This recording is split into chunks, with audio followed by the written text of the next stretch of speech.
Sejak zaman dahulu, orang-orang tua banyak mempercayai mitos, tabu, dan tahayul terkait banyak hal, dan banyak dari mitos, tabu, dan tahayul tersebut yang masih berkembang dan terus diwariskan dari mulut ke mulut selama beberapa generasi.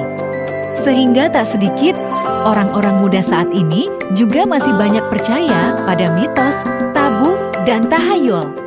Kelompok yang paling banyak percaya pada kepercayaan-kepercayaan seperti ini adalah kaum perempuan.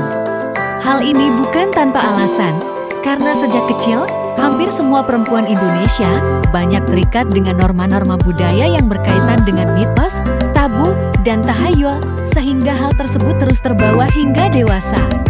Dan ketika pada masa-masa waktu tertentu, seperti ketika sedang datang bulan, hamil, atau menyusui, wanita sering dihadapkan dengan tabu makanan. Makanan adalah larangan untuk mengonsumsi makanan tertentu karena dianggap sebagai ancaman atau hukuman bagi yang mengonsumsinya. Salah satu contohnya adalah terdapat sebuah kepercayaan akan mitos di Jawa Barat yang melarang wanita hamil memakan setidaknya 35 jenis makanan, termasuk diantaranya adalah ikan lele, ikan gabus, dan udang yang berprotein tinggi.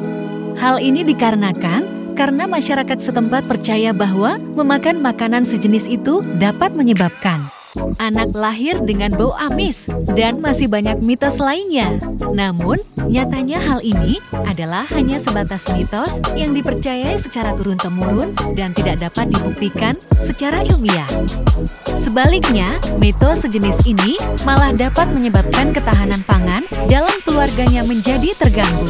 Karena hakikat dari ketahanan pangan adalah ketersediaan pangan dan kemampuan seseorang untuk mengaksesnya. Hal ini juga berhubungan dengan peristiwa sosio-budaya gizi, yaitu peran ibu terhadap pola makan keluarga.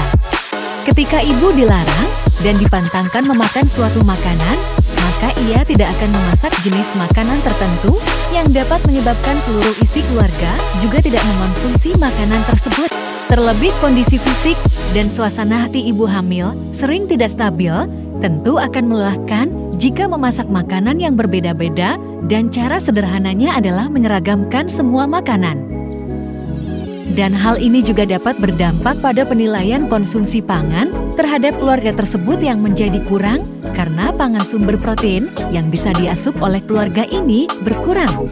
Padahal secara ilmiah, justru jenis makanan-makanan tersebut diperlukan saat hamil sebagai sumber protein yang sangat dibutuhkan untuk pertumbuhan dan perkembangan janin.